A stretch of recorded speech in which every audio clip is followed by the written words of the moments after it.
Hello everyone, कैसे हो सारे के सारे लोग। आज हम लोग जिस टॉपिक पे डिस्कशन करने जा रहे हैं वो ऊपर लिखा हुआ है और आप लोग देख सकते हो और जानते हो इस बारे में कि सीबीएसई की जो डेट शीट है बेटा वो आ चुकी है। और ये जब से अनाउंस हुआ है ना तब से बहुत सारे लोग पैनिक कर रहे होंगे कि अब तो हमारे पास बड़ा कम सा टाइम बचा हुआ है और किस तरह से हम लोग अपने टाइम को प्लान करें, किस तरह से टाइम को मैनेज करें और क्या स्ट्रैटेजी अपनाएं ताकि मैक्सिमम नंबर हम लोग पा सकें।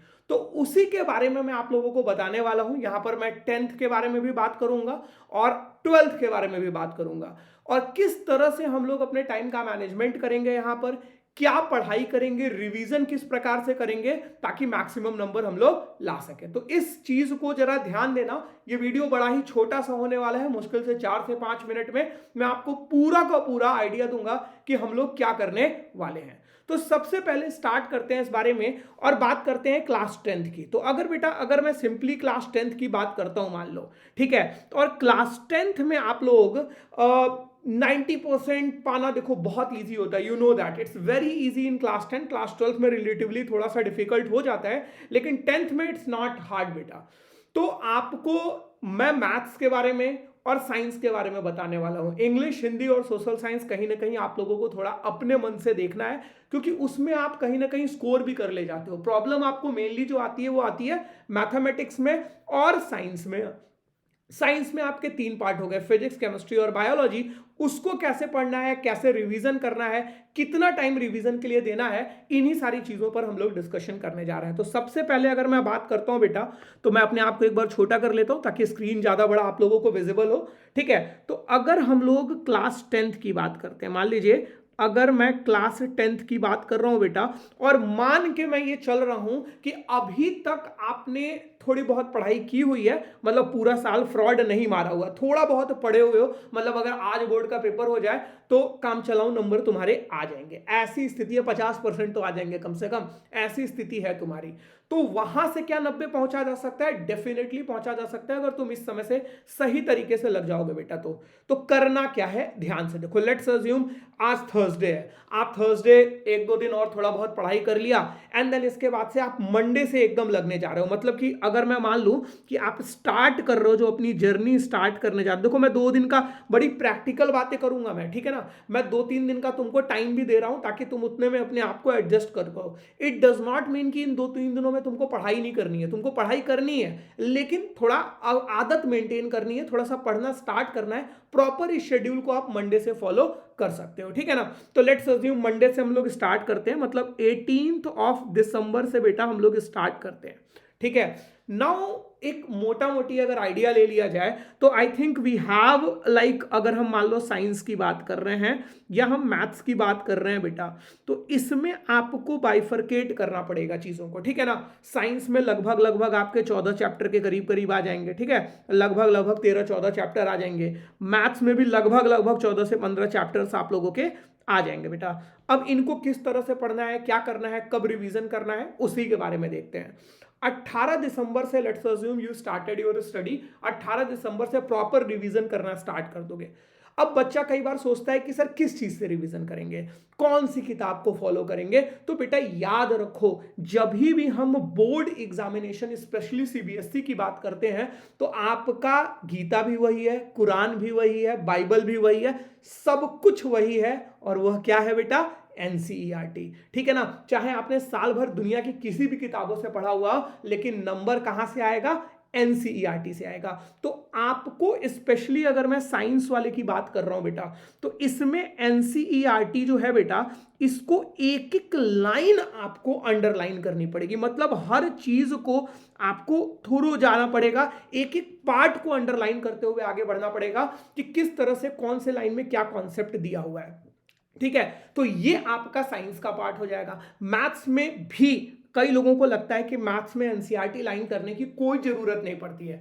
बिलीव में दिस बेटा, ठीक है। वैसे तो मैं फिजिक्स पढ़ाता हूं, आप सब लोगों को पता है, बट 2 साल पहले तक मैं थोड़ा बहुत मैथ्स भी पढ़ा लिया करता था और उस समय एनसीईआरटी के भी मैं मैथ्स में भी मैंने कई जगहों पर अंडरलाइन किया हुआ था। कभी किसी दिन ऐसे ही वीडियोस बनाऊंगा तो आपको दिखाऊंगा मैं। उसके जो एग्जाम्पल्स होते हैं, इलस्ट्रेशंस होते हैं बेटा ना, वहां से डायरेक्ट क्वेश्चन आ जाता है। जैसे कि एपी एक चैप्टर हुआ करता था, उसमें जो इलस्ट्रेशन दिया हुआ है वहां से क्वेश्चंस आ जाते थे। तो ऐसा नहीं है कि मैथ को भी आप अंडरलाइन नहीं करोगे, मैथ के भी एनसीईआरटी को एक बार एक एक लाइन तो पढ़ो, देखो तुमको कितनी अमेजिंग चीजें मिलना स्टार्ट हो जाएंगी। सो मेरा जो गोल होगा, मतलब मेरा मेनली आपको कहना है, अगर आपको 90+ स्कोर करना है तो एनसीईआरटी को फॉलो करना बहुत ज्यादा जरूरी है। एक एक एग्जांपल्स को अपने मन से रफ कॉपी पे लगाना बहुत जरूरी है, उस थ्योरी को अंडरलाइन करते हुए बढ़ना बहुत जरूरी है बेटा। देन अब हमको कितने दिन में ये काम कर लेना चाहिए और क्या स्ट्रैटेजी अपनानी चाहिए।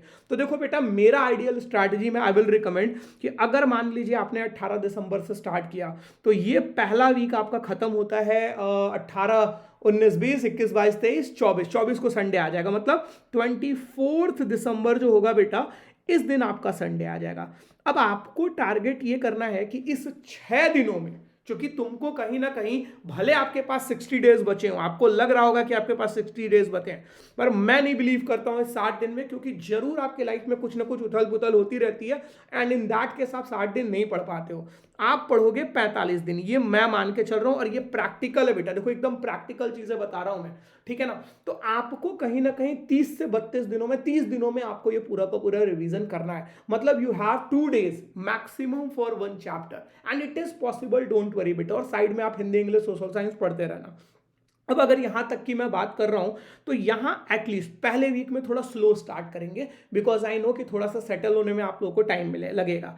तो अब यहां 2 चैप्टर आपको मैथ्स में कंप्लीट कर लेने हैं, और 2 चैप्टर बेटा एटलीस्ट आपको साइंस में कर लेने हैं। लेट्स अज्यूम एक फिजिक्स में कर लीजिए और एक आप कंप्लीट कर लीजिए केमिस्ट्री में, इतना कर लीजिए। सर इतना कंप्लीट कर लिया, इसमें एनसीईआरटी पूरी पढ़ दी, इलस्ट्रेशंस लगा दिए, उसके क्वेश्चंस लगा दिए, इसके बाद क्या करें, तो आपके टीचर्स आपको नोट्स दिए होंगे, उन नोट्स को भी बेटा एक बार अच्छे तरीके से कर जाना, उसमें जो क्वेश्चंस कराए होंगे उन लोगों को कर लेना।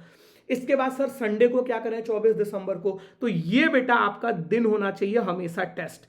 फिर बच्चा बोलता है कि सर मेरा तो प्रिपेयर इतना अच्छा होता ही नहीं है, तो मैं टेस्ट कैसे दूं। बेटा जब बोर्ड का एग्जाम देने जा रहा होगा ना, तो भी सुबह तेरे को यही लगेगा कि मेरा तो प्रिपेयर ही नहीं है, तो मैं एग्जाम कैसे दे दूंगा, ठीक है ना। तो इस डर से तुमको निकलना है, तुमको ये सोचना है कि मेरा प्रिपरेशन है, इसमें बिलीव करना है, इस सिस्टम में अपने ऊपर भरोसा रखना है, और अपने ऊपर अगर भरोसा रखोगे ना तो डेफिनेटली तुम कर ले जाओगे, कोई बड़ी चीज नहीं होगी।